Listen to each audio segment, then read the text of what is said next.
Hello everyone, welcome to the program. This is Politics Today live on Channels Television.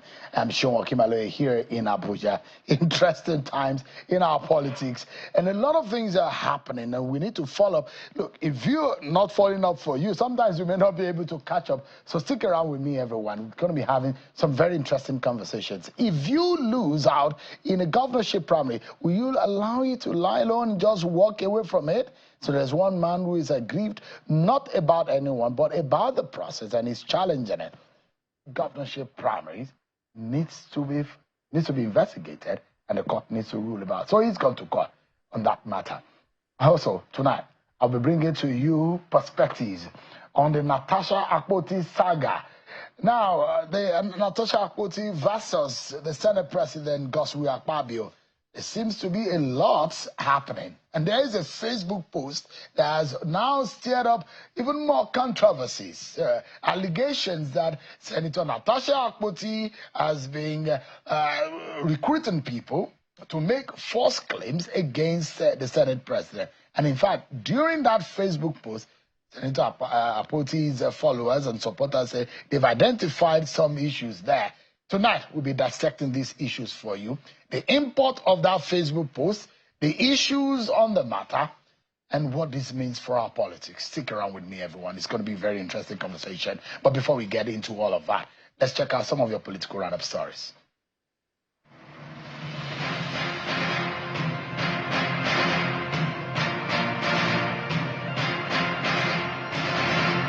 President Bola Tinubu is in Katsina State for a two-day official visit. The president is expected to meet with key stakeholders to assess the security situation in the state. Earlier today, he commissioned the Katsina Agricultural Mechanized Center and a 24-kilometer dual carriageway completed by Governor Diko Umar Rada. A witness of the federal government, who is an operative of the Department of State Service, has admitted that no weapon was recovered from the leader of the indigenous people of Biafra, Mr. Nnamdi Kanu, during his arrest on October 15, 2015 in Lagos. During the cross-examination conducted by Mr. Kanu's counsel, Kanu Agabi, the witness said that all items recovered in the hotel room were personal properties of the Biafran leader. He also said the recovered items may not be ordinarily offensive, but the intention of the defendant may be something else. The witness also told the court he did not analyze any of the items because his mandate was to arrest and obtain statement from Kanu. The Julius Abure-led Labour Party has constituted a disciplinary committee to investigate complaints of indiscipline against Sir Alex Oti, the governor of Abia State, and other erring members. Barrister Julius Abure, who briefed the press in Abuja after its national executive meeting, also commended the Supreme Court's judgment on the party's leadership crisis, which, according to him, sets the record straight on the matter. The NEC meeting also commended the National Working Committee under the leadership of Barrister Julius Abure and agreed that the Labour Party will not be part of any coalition or merger towards the 2027 general elections, as it will not surrender its leadership to anyone under any guise. NEC declared that the party is not and will not be part of any coalition towards the 2027 general election. Let us be heard loud and clear. The chairperson of the Nigeria Bar Association Women's Forum, Hawaila Ibrahim, wants to see more female lawyers attain the rank of Senior Advocate of Nigeria. These were her words at the annual conference of female lawyers in Abuja. She further called for equal representation and gender equality across board in the profession. In Rivers State, a mild protest occurred today at the venue of the Renewed Hope Initiative Empowerment Program in Port Harcourt as a group of women staged a walkout, insisting that the wife of the suspended governor should address them rather than the wife of the state administrator. The event, held at the request of the First Lady, Senator Oluremi Tinubu, was aimed at distributing empowerment items to 500 women across the state. Despite the disruption, the program proceeded peacefully, with the wife of the administrator delivering the First Lady's speech and presenting the empowerment items on her behalf.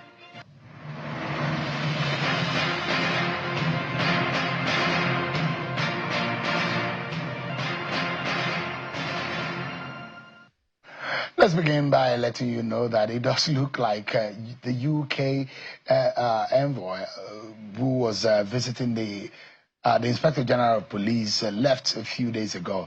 And now what they agreed on about transnational crime seems to be having some foothold in Nigeria. But the police today said that if they've arrested and crushed a trans-border kidnapping syndicate.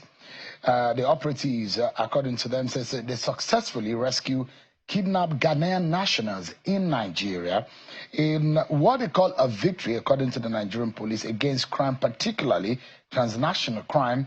The Nigerian police force says it has once again demonstrated its resolve to safeguarding lives and property, dealing a significant blow to organized criminal networks operating across international borders.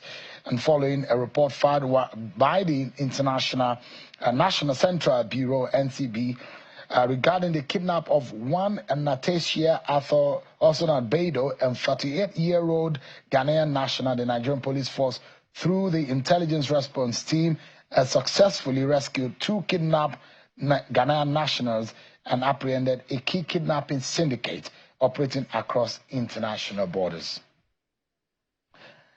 And it's interesting to also let you know that Mr. Atiku Abubakar has been speaking and is raised doubt about the possible amendment to the Electoral Act, and he's warning the Nigerian youth to be very careful and watchful ahead of the election. He's asking them to defend their votes. The former vice president was today speaking at a meeting with members of the Nigerian Youth for Atiku, which is a coalition of his supporters in Abuja. When we witnessed an improvement in our electoral process during Buhari's time, and he knew that if he signed that amendment, it could affect his re-election, he decided not to sign. He left it until he secured his second term before signing the amendment. Now we have a similar situation. There are amendments in the pipeline, but I don't see this president signing those amendments even if they are passed by the National Assembly, because he wants to exploit the loopholes that Professor Eleka highlighted in his address, that if they are blocked, we may see an improved electoral process. But if they succeed in manipulating, it's their fault. Because we can stand up to them with people like you at the polling booths and at the collation centers. If they succeed, then you must have compromised. All right, now, first and foremost, before we get into the Natasha Akpoti matter tonight, let's get to know what exactly is going on in Anambra politics, especially within the APC. So it's no longer news that Mr. Nicholas Ukachukwu emerged the winner of the Anambra APC governorship primary, which held last month. And in all of these were a very big controversy at first when Mr. Ozigbo, who was the PDP governorship candidate in the past election in Anambra State, joined the APC from Labour Party. There are those who have criticized his move and who says, why would he change political party platform, betraying his allegiance to Mr. Peter Obi, whom he's been a friend, and they ran the campaign of the Labour Party in the 2023 election. So Mr. Ozigbo has once defended his position and his interest in joining the APC. He entered into the governorship primary, but after all said and done, the fallout is being that he's not satisfied with the process. And tonight, I have Mr. Valentine Ozigbo, who is an APC Anambra governorship aspirant. It's live for us in our studio here. Thank you so much, Eli, for joining us. Thank you, Cheryl. It's good to see you again. Pleasure. What has it been like? I know you've gone to court. That's and to challenge the primary. What exactly are you telling the court? Before going there, let me caveat a few things you've done, said in your introduction. Yes, Cheryl, I want to see myself as a catalyst for positive change. I went into politics sincerely for this. I am tired of answering that same question of why are things the way they are in Nigeria. I moved from that question to looking for who to blame and now accepting responsibility and saying to myself, there is something I can do and I can contribute. This is exactly why I entered into politics. And in 2021, you know that I some people will tell you I actually won that election. But I was declared second. I didn't go to court. I moved on. So I move on very easily. It's not about me and my personal ambition. It's about how do we change our story, our narrative for good. And I left Labour Party for good reasons. And I'm glad that people are already seeing the reasons. You can see all the things happening in Labour Party. So why do I need to waste my value in a party, first, that doesn't even appreciate my value? Number two, where there's not hope for a better future, because we can't win election with that platform. It's for those who are yet to understand that, they will understand that. And so the question for me was, if it's not going to be Labour, where else? Obviously, it's not going to be PDP. And this whole coalition conversation, I'm not impressed by what I'm saying. So ideally, there should be a stronger position in Nigerian politics. But there's none, unfortunately. So why do you want to waste and exhaust your value instead of going to where you can impact it? So I'm in APC for a positive change. And I refuse to agree that we must continue to do things the way they've been done just because that's how people have done it in the past. No, I challenge status quo. I say to myself, can things be better? So what I saw in Anambra primary was a complete charade. And I've complained, I've written about it, starting from the delegate congress, where all of a sudden a congress was done and there were no returning agents, there were no result sheets, and then all of a sudden we didn't see the delegate list for weeks until Thursday, leading to the primary that's going to take place on Saturday. Just 2 days. And that's when NWC met and released a list. And behold, a lot of names there are not even members of APC. And then we moved on. On the day of primary, another list was produced from nowhere, not even the one signed by NWC. And eventually, we ended up with a case of no accreditation in most places. Why do you think 3 prominent aspirants left the scene? Why do you think that happened? Why did Professor Biorokonko leave? Why did Paul Chukwuma even resign? A former national auditor of the party, national youth leader, left the scene and said, you know what, I'm done with APC. Why do you think Chukwuma Umoji left? But I said, no, we fight this through. It's not to chicken out. Let's fight it through. I said through, thank God, I came second. What I'm actually not contending with, because what I tried to do is follow the rule. I exhausted the internal party mechanism, and I lodged an appeal with the appeal panel.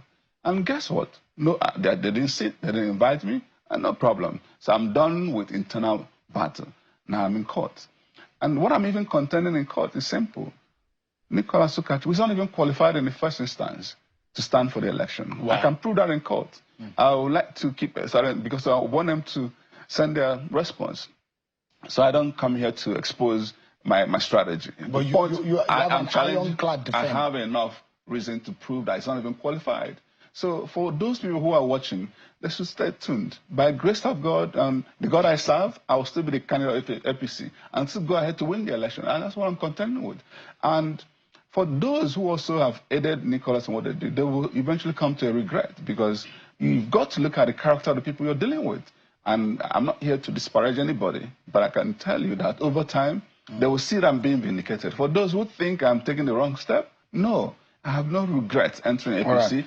And I'm glad the way things, but I need to see things improve. And I'm also saying this to say to the party, I'm not here to disrupt a party that I just joined. I'm here to improve and add value to that party because we have seen the only way things can improve in this country is through political leadership. And it starts with internal democracy, the processes through which candidates are elected. And to keep quiet in the face of evil is complicity to evil. Yeah. Are you disappointed that this is happening? Well, why wouldn't I be disappointed? However, I am not totally, because I expected there's going to be a battle. There's no way I will see a part of darkness and then light will just come through and they accept the change. The reason why I ask is that you thought that you have entered into a better organization from where you are coming from, and now you are seeing this. Actually, I have always said it, even if you watched the last interview. I said to you that in Nigerian politics, what we see is what I liken to, we call it in Igbo,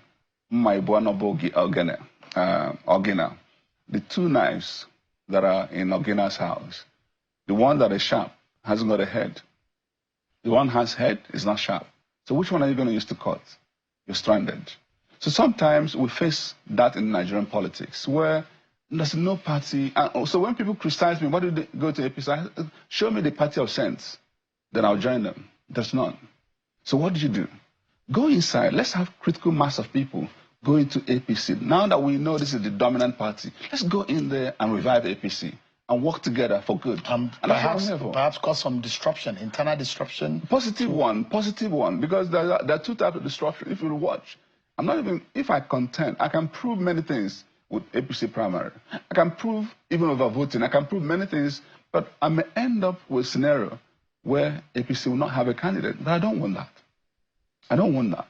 APC must have a candidate. We want to be a positive disruptor. Correct.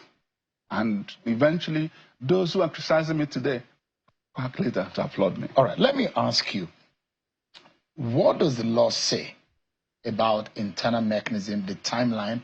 You said that you have met up with the internal mechanism. Yes. And the court is also very clear that whatever that happens within the party should be allowed to fix its own problems internally. Provided they go through their own rule. So what does the law say about internal mechanism? You said you've met all of those standards. Okay, let me just drop a point here. You're supposed to be 3 months in the party before you run. Otherwise, you go for a waiver. That's a simple rule. I joined in February, and primary was in April. There are reasons why I had to join that late. But it's not an issue. I still ran around and campaigned. Under normal circumstance, Nicholas Ukachukwu cannot beat me in a primary. I mean, look at ordinarily. Ordinarily. I mean, but Mr. Ukachukwu has been on the program. I know. I saw. He said he has a deeper pocket. He said that he's more popular. He said he's been playing politics longer than you have. He said he has more structure on the ground across board. And there's no way on God's green earth that you would. Let me drop something here. When Nicholas joined APC in January, that's actually when he joined, did you notice? You show channels was actually recruited to cover. Did you realize somebody joined APC? No. But the moment I joined, go to social media today. In fact, apart from maybe Okowa, Governor Sheriff joining APC, there's none you can compare with the noise, the positive and negative people who are Valentine join APC. The presidential spokespersons spoke about it. Even the NWC reported in their meetings. What I'm saying to you is that how can somebody come here to a studio and say Val joined APC without any support? Are you inferring Ukachukwu was a nobody politically? I didn't say that. He said he's in fact a godfather that has been playing on the ground. No reason why he's not fit for this purpose. Because he's a godfather. What does that even mean? What does that even mean? Someone who sponsors. You've had a godfather before now. Who's that? I don't have a godfather. I've never had one. You have friends who I have friends, I have mentors. Laid their hands on your shoulder and said, go ahead, we're going to support you. Guess what? I consult. I decided to go into politics. Nobody propped me up. I spent almost 80% of the funding. So you don't have a godfather? I don't have. Even Mention one. P2B has never been my godfather. P2B is a leader I respect. Somebody who was a governor, who did well, and I had to pay homage. So if P2B is my godfather, he will fund me. He doesn't fund me. Well, a lot of people will say P2B, you know, naive. I don't know. But anyway. But what Igbos, my Igbo friends always say that someone who doesn't, a lot of the time, they call them akagom. They say P2B is a political akagom. That the only thing that he has is social equity. On a serious note. But that's on a serious note. I sincerely want to say this. I don't want to brag about this because I don't want to get to that level with Prince Nicholas. I sincerely, you know it, Shem, you know it. You know who I am. You know how I lead the youths of Nigeria. You know my role in the obedience when we're there. You know that I defeated 14 other aspirants in PDP, including those who have been there long before him, who are more popular, who have deeper pockets. So it's not about money, it's not about these things. The biggest thing I wanted him to talk about is value, character, competence. He didn't talk about that. When you even asked him about what is he coming to do in Anambra, he shifted it to another meeting. Ask me, I'll answer you right here. I'm prepared. So you don't compare apple with orange. With the kind of stare that the controversy that you're joining APC, would you say that is a plus or minus on your personality before now? Here's what I think. I honestly, sincerely understand the controversy. Because people had seen me as somebody who is, I don't know what they think I should be, even a reverend father, and who has some positive value, and I will be corrupted by APC. That's their impression. However, I would want to say this, that a lot of these people are acting not with information. They are just acting on emotion. Because I've had to engage some of them. I've not engaged any single one of them on one-on-one who didn't come back to either sympathize, support, or applaud. You know why? Like the case I just made here at the beginning. Here is the situation with Labour Party. The real situation with Labour Party. And it's there. It's unfortunate. Because somebody like me would have no reason to leave Labour Party if all was well. It wasn't. And then, secondly, and I realized that we have a bunch of people, leaders, who are actually extremely selfish, who are trying to come from this coalition we're seeing here. And I don't see it having traction. So the only option for any politician today is actually APC. It's unfortunate. That is not what it should be. I like to see a strong opposition politics in Nigeria. Because you know what that does? Even the little things that Soludo is doing today was the pressure coming from me as an opposition. If you leave an incumbent without any accountability report, guess what? They're going to just become a dictator. I like to see a strong opposition. So now that we don't have that, let's join and I'm going to at some point call on the youths of Nigeria, let's troop into APC and be a force for good. That's the only option we've got today. Until we have leaders who are selfless enough to come together for a common good, then things will begin to balance. And at some point, I would even like to see a lot of reforms, electoral, and get to a point where we can become, like in the US, two-party system where Republican, because once you have opposition scatter in this way, this is a useless opposition. Let me quickly ask you, what are you telling the court in terms of your lawsuit against the APC governorship primary? I've already said it here. I don't want to go deeper than that, but the key point here is that I'm challenging the qualification of Prince Nicholas Okachukwu. Oh, that's what, because I'm asking the grounds. I'm not going into a lot of things I raised internally, border on process, border on use of wrong delegate lists, border on overvoting, border on outright. So how many claims did you make in your suit that your lawyers filed for you?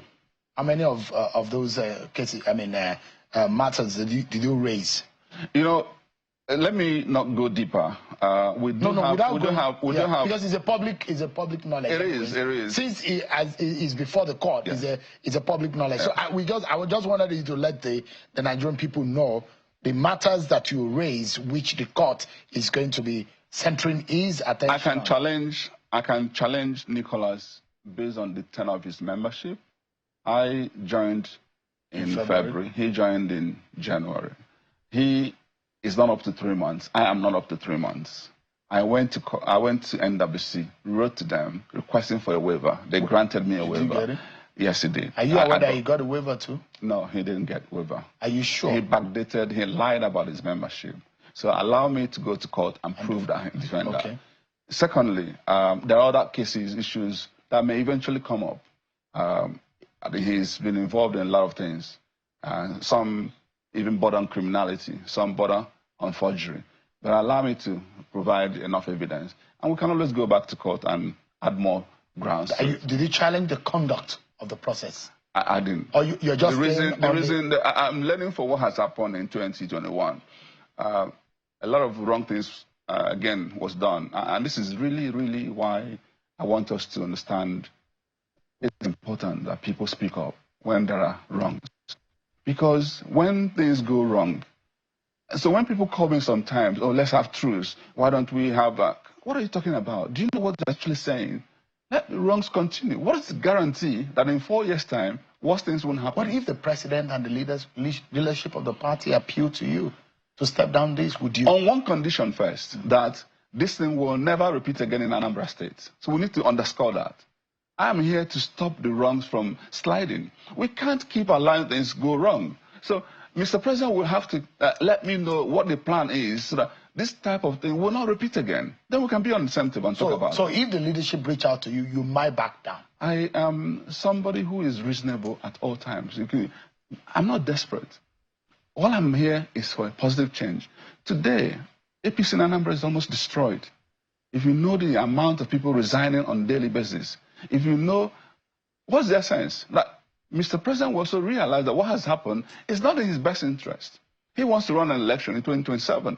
How will he, the same party? Some actually are alleging that all of this happened because they feel they don't have evidence that Mr. President may actually want Soludo to come back. So let's weaken the party. How do you weaken your own party? Because you have some deal? No. It doesn't make sense. Whatever that allegation may be, we need to strengthen the party. And I have become now a member. I don't want to inherit a dying institution. I want it better. And that's why I will fight on until we get APC to strengthen. Did Mr. Ukachukwu reach out to you? I don't know. We haven't spoken. So you didn't congratulate him for his emergence? Why would I come on? I don't. You see, if it's a semblance of primary, I would have done that. Shehu, I defeated Soludo. I repeat this again on national TV. He knows why he's scared of me becoming a candidate. But I was rigged out. Yes. Listen. Okay. I have on good authority about what happened long after it happened. But I called Governor Soludo the same day and I said, congratulations. And I moved on. I didn't go to tribunal. I didn't go to court to challenge him. I moved on. In this case, the wrong is so severe that I'm asking myself to allow this impunity to continue. No. I am going to engage further with the leadership of the party. Please convince me that this type of thing shouldn't continue happening. Who rigged you out for Soludo? I mean, you have alleged that Soludo was rigged in. Let's leave the... you made a very strong allegations here. If the only way I can prove it, do you know how I can prove it? Yeah. And this is also why... let me make yet another allegation. Soludo is funding Nicholas to weaken APC. And the only way we can prove this is invite all of us here and bring Bible to swear. Because the only way we can prove this is invite all of us here and bring Bible to swear. Because these things, you can't evidence it. Unfortunately, when you have certain intelligence, am I going to now give you the source of my intelligence? But Ukachukwu claims that he's a man of means, a very great means. I want you to dig further. I want to really understand who is Nicholas Ukachukwu. How come he has never won anything since after he became House of Rep in Abuja here? How come every single election he shows up? How come? How come the people I'm telling you I defeated are people who defeated him? So it's not about Nicholas, it's about his claims. Soludo was rigged. I have given That's a very heavy allegation on a sitting governor. I have said it to his hearing. I have said it to his hearing. And to be honest... You are saying it to the hearings of many Nigerians. And let me also say to you, the agents that he used, unfortunately, are still working with him. Are you aware that my DG, the DG of my campaign, left me a week after to join Soludo? Are you aware? I'm still working with him today. I know a lot. Those are what part of the conspiracy? Oh yes, it's intense. It's intense. We know exactly what happened. You were betrayed. Totally. And when the evidence I could have used to also challenge him, it was all frustrated. So you think if you get a ticket of the APC today, you will beat Soludo? They know. It's not an imagination. A number of people know. Sure, there have been polls. People have gone up there to say, Soludo, Val, and Ifeanyiba of blessed memory. Who would you wish to win around 2025? 93% voted me. Online poll. Even if you allow 20% margin of error, sure, nobody in the history of Anambra politics has got this type of momentum. So Soludo does not have the re-electable profile again in Anambra. Is that what you're saying? I know he's your friend. That's why. That's why. Are you my enemy? I don't know who is more my friend between you and Governor Soludo. So, if I was my very good friend, this of you is my good friend. I have a lot of friends in Anambra, so which you know. Bubble. To be honest, of recent, he has started to make some traction because he's facing re-election hurdle. One of the things I like to advise Soludo is let him be humble. Let him listen. This whole idea of arrogance is what is actually, it's not so much about what he's doing, about how he's making people feel.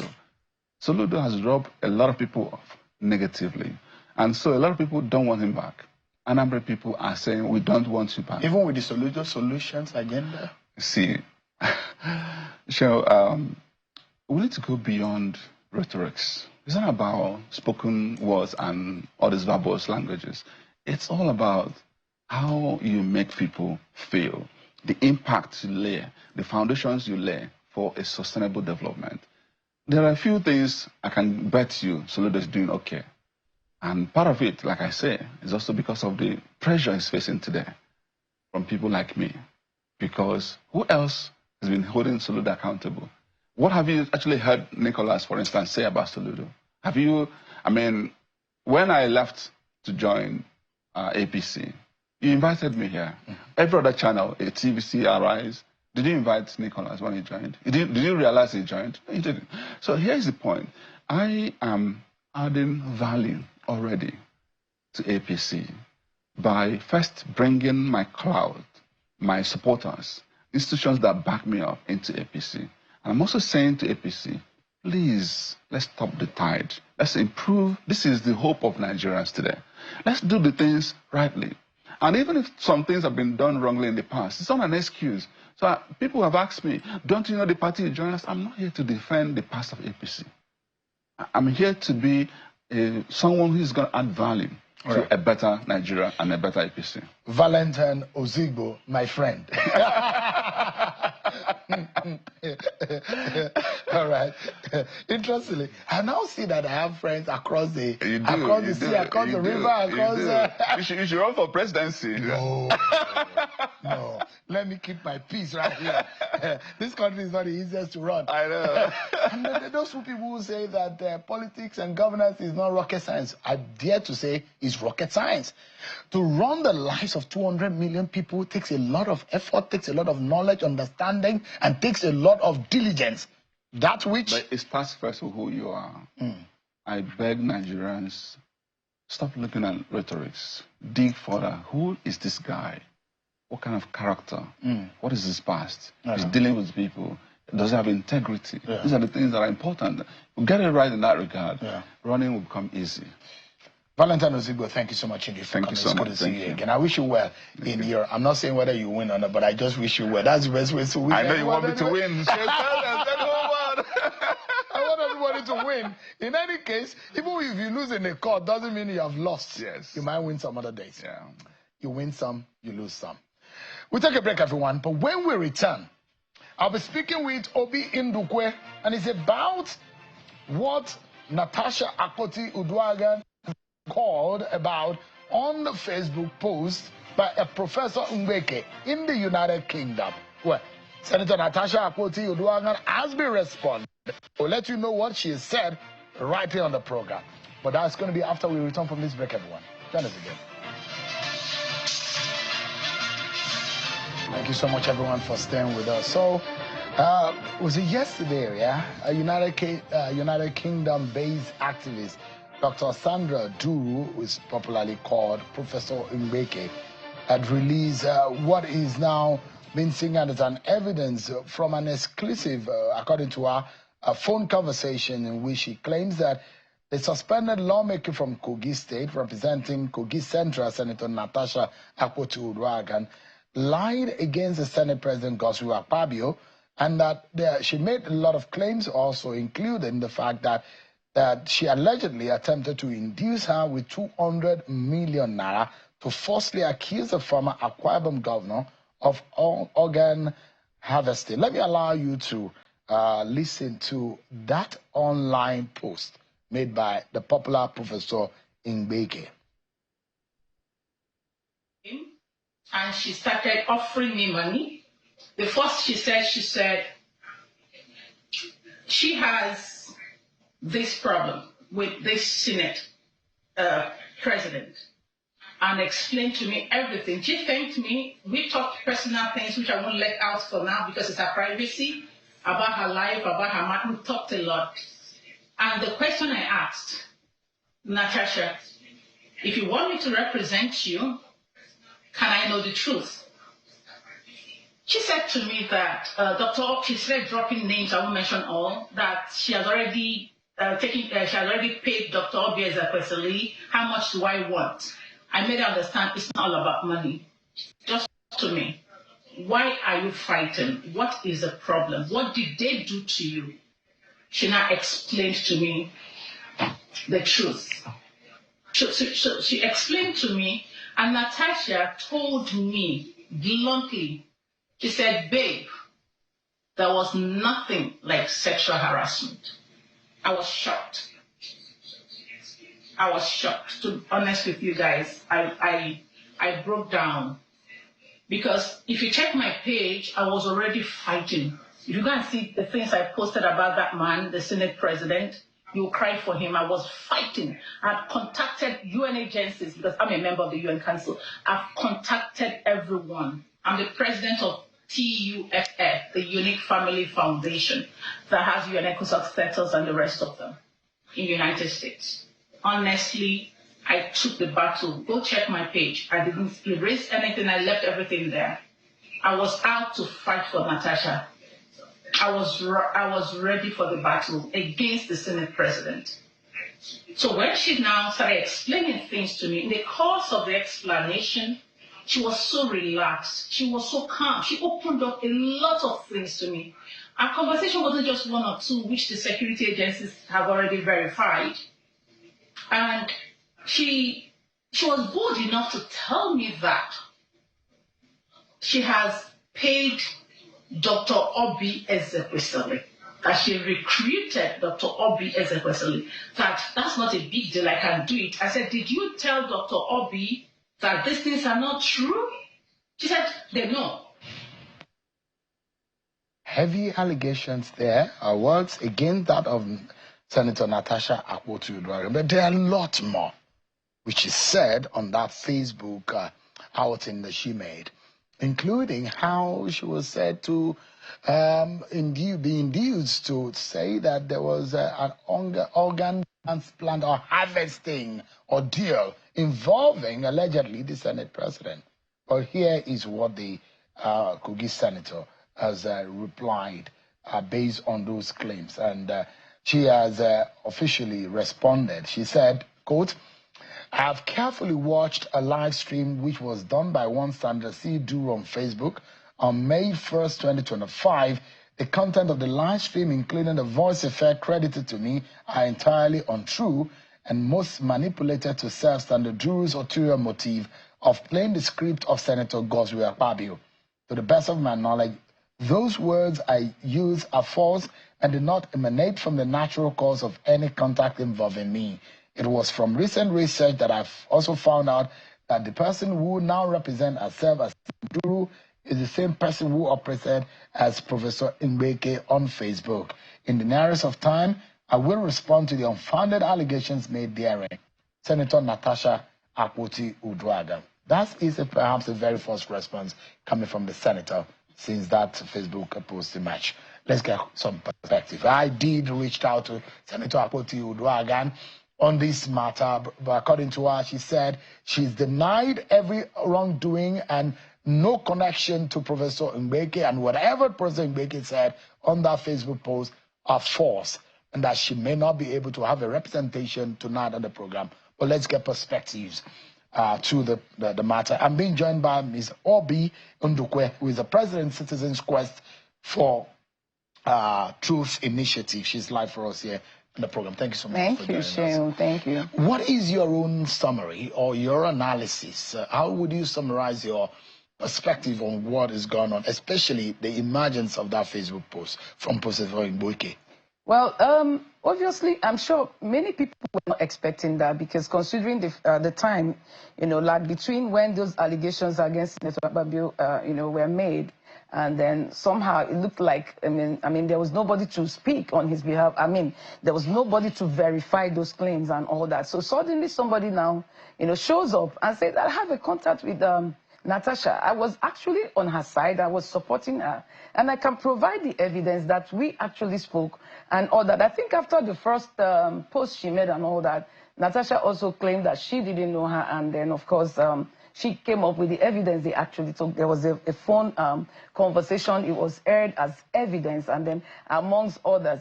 You see, the truth of the matter is that when Natasha made those allegations, people also expected her to provide evidence, to the fact that she was sexually harassed, considering the fact that that incident had taken place more than a year ago, and then this is somebody else who is now alleging as well that Natasha lied against Senator Akpabio, and she's able to provide evidence, not just one, 2 or 3. And in fact, she's even saying that she has multiple evidence that she will be ready to tender in court, Right. And then, of course, she also claims that the authorities, the security agencies, both in Nigeria and where she relates, have also verified, forensically tested these things, and then found out that the voice conversation, actually, the voice belongs to Natasha and all that. All right. Let me ask you, Ms. Obi, how would you sum up the position in that Facebook post? Well, I think that I won't blame her if she did, for what she did, come blame Facebook. Who now? Because I mean Dr. Sandra. Okay. Because even Natasha's matter was also in the media. It was a kind of also media trial, because up till now, we are yet to hear what the courts have said. We are yet to see any evidence. So what Sandra has done is probably to deal with the issues on the same platforms that Natasha has actually the question used. Because it's a longer tape, and one cannot place almost an hour plus or thereabout. And there are also voice recordings, which was played back and forth to represent whatever. Well, on this matter, I like to say to our viewing public and everyone watching out there, there's been allegations back and forth. But as a media organization, it's our role to be able to bring some of the information and perspective for your own judgment as a citizen of Nigeria. But I like to say right here that Channels Television cannot and will not be dragged into any of these claims or allegations, as we're just a media organization doing our jobs. These allegations and claims are on, and the obligations are on the individuals who have made them. Exactly. If it serves as an indemnity, take it as such. Thank you. So I wanted to know what your own conclusion about what Professor Mbeke has said. Well, I don't want to go far, because I've also been following this matter, and I can tell you, Shehu, that I also have some information that I've not been able to put out there. What's that? I'm also digging that. I'm the president of Citizens Quest for Truth Initiative. So what truth have we believe that a lot of lies have been told, a lot of manipulations, by the Senate President. Yeah, no. By Natasha, who is alleged, just a lot. It's not something that we're not having. What are you saying exactly? No, the truth of the matter is that Nigerians were manipulated to believe the lies. Of who? Of Natasha. That's the truth of the matter. As a woman, if you were in her shoes, if you were truly harassed, how would you go about it? When this issue came up, I was one of those who supported her. That's the truth of the matter. Why did you back? Yeah, because that was on the issue of seat change and all that. But when the issue of sexual harassment came up, and I checked and I didn't see any substance in the matter, there's nothing to show that it actually happened, considering the fact that they have a relationship, the two families, and her husband and Akpabio, they are very close. I mean, somebody could not have sexually harassed you, and the next day you are seen with that same person. Eulogizing him, making Facebook posts, and then praising him and all that. That's beyond that. We need to also. I needed to go beyond what is being said in the public domain. And again, like I said, there were some information we gathered, some phone conversations that leaked, that have to do with the family where the man, she's her husband. And then we were able to piece some of these things together. And we saw that there is actually a pattern, where manipulation takes place, and then make people, like she said, most Nigerians are gullible. You know, G and H, they are gullible and hungry. I don't know whether that's true, but not many people will have the time to say, let's dig beyond this to find out the truth. You don't believe the claims of Senator Natasha Akpoti? I will believe. Godswill Akpabio, no. I will believe. Allegedly, according to her, sexually harassed her. No, I will believe when she provides the evidence. But she keeps saying, prolonging the evil, they're saying she will do that when the matters come in court. So President Mbeki, right? Yeah. President Mbeki said that she was being induced. Okay. And that, according to her, she allegedly claimed that Natasha Akpoti Uduaghan recruited Dr. Obi Ezekwesili. Yeah, that's what she said. For the profile of Dr. Obi Ezekwesili, do you believe that? Well, the truth of the matter is that sometimes when you need this kind of, depending on what you intend to achieve, you know the persons that are credible, you know the people that you can actually approach. And probably that's the reason why she approached Professor Mbeki. If you listen to that phone conversation, how the first interaction they had, you know, probably she heard about her and knew that she could help her to take her case. But you see, at the age bracket where she's operating, where she is, she belongs, and Mbeki may be on the same, you know, page, or like the Obi thing. You know, Obi Ezekwesili, who is older. So she may be more comfortable in opening up to Professor Mbeki as, we are women, we know these things. When we sit down, we talk, we open up to those we can open up to. But you may not do that with an older woman. And so it's likely that in the course of the, you know, their relationship, she opened up a lot to her. So, but the fact that ordinarily myself, I won't throw out anything. But if you lied that, if you tell me that you lied, and you want me to be involved, and I'm insisting that you should give me evidence, and you turn around and tell me there's no evidence, I'm only doing this because I need to pull down somebody. All right. I will work against What you. are you made to believe? Right now? Yeah. Well, like I said, she has thrown her evidence. Dr. Mbeki has been able to, you know, provide evidence, you know, to an extent. She says it's about 7% of what she has. And then I expect that Natasha should deal with those issues that she has actually raised. It's not about... What have you, what are you made to believe as an organization? I think it's a relationship that went wrong. Sour. Yeah, Natasha probably didn't expect that a day like this will come and Professor Mbeki will make a U-turn. Do you believe that there could be a possible sexual harassment? Well, these things happen. There are genuine cases of sexual harassment. I mean, it's not out of place. I mingle with politicians. I know what goes on around. I know that sometimes you want to run elections. Some people give you conditions. But I can tell you, it also depends on how you carry yourself. I've worked with some politicians that ordinary people claim that they are into women. They're randy. But it never happened with me. Why? Because when I come to you and we're walking, I insist that... If it happens to you, how would you handle it? Well, if it happens to me, I may not go out there screaming blue mother. It may be something that, since they have a relationship, I could also relate. I mean, the husband would have been the best to have handled this. Let me ask you, do you believe Professor Mbeki? Well, I think to an extent I do. I do, because... apart do you from know her history? Her history? Well, I think I know there was an issue sometime in Imo State. And, you know, initially... With Eze Madumere? Yeah, Eze Madumere. I ran into Eze Madumere's wife then.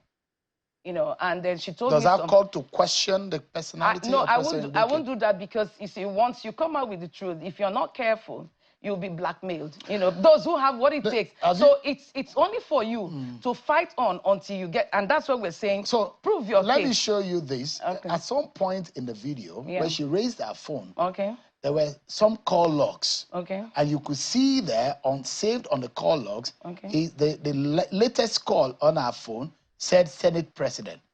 Below it is another call. Under is Senator Nedu Nwoko. So if you see it, I mean, which is displayed, you see it on the phone when she displays it. And there are those who are alleging that maybe the Senate President was behind all of this. The call log, like I heard, was that these calls came while she was on air. And then I do not understand why somebody who is funding somebody to go and defend him or probably work for him will make a call when the person is on a live show. I don't want to understand that. Listen, a lot of things go on, you know, with ICT and all that. People can do all that. But there are claims that President Mbeki says she doesn't know the Senate President. Well, there it goes that the name of the president was saved on our call log. Well, like yesterday, I met somebody, a high-profile Nigerian. As he was going to give me his number, it was already in my phone. And I had never met him before. I now recalled that somebody had, I was inquiring of something and somebody had given me his number in case I needed to reach him. So that's that. For me, those are trivialities. Those are distractions. The issues are the evidence-based information. We need to clarify this. Did they really happen? Yeah, Yes. As a person, what is the biggest lesson here? The biggest lesson, both for Akpabio, I think that this, I've said it before, Akpabio also needs to separate business from, relationships. Sometimes he's a bit too playful, he jokes a lot about a lot of things, and then people also do take that as an advantage. Then secondly, for Natasha, I think that having gotten that opportunity to be in the Senate is not something you wish away. And of course, we know she's married and then she has at least some kind of protection. And in our culture, in our climate, what it means when a woman is married, irrespective of what people may say. Yeah. So I think that she would have probably narrowed the thing down to a family discussion and conversation. But are you aware that there perhaps is a committee that's set by the president? A lot of people may not know this.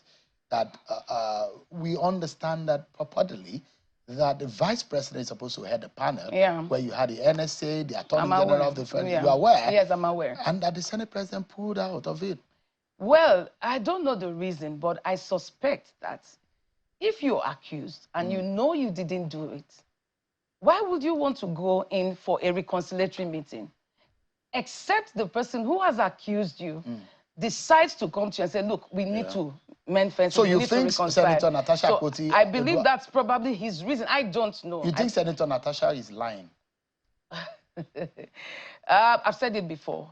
I mean, there's no evidence to all her claims and there's no evidence to all the allegations. So you think they are baseless? Yes, they are baseless. As far as I'm concerned, they are baseless until proven otherwise. And I think we have waited long enough for us to get the evidence, and it's not forthcoming. So you can't keep, playing Nigerians and you do a media trial, you go all over the world, you spill things about somebody, and then you can't provide the evidence. So it's a really, really difficult situation for anyone to just believe her, hook, line, and sinker. We deal with the truth. We verify. We see for ourselves. And so if it's not there, it's not there. Obi Ndukwe, thank you so much. President, Citizens Quest for Truth Initiative. I like to say again that the response of the senator is there, and it will be on our website, channelstv.com. You can go there and find on the top of the hour. Of course, we'll be giving you updates on some of these stories. But I like to say that Channels Television is indemnified from all of what claims have been made. It's our duty as a media to put them forward, and those claims and obligations are on those who are making them. Thank you so much, everyone, for watching. I'm Shunwa Kimaloe. God bless you.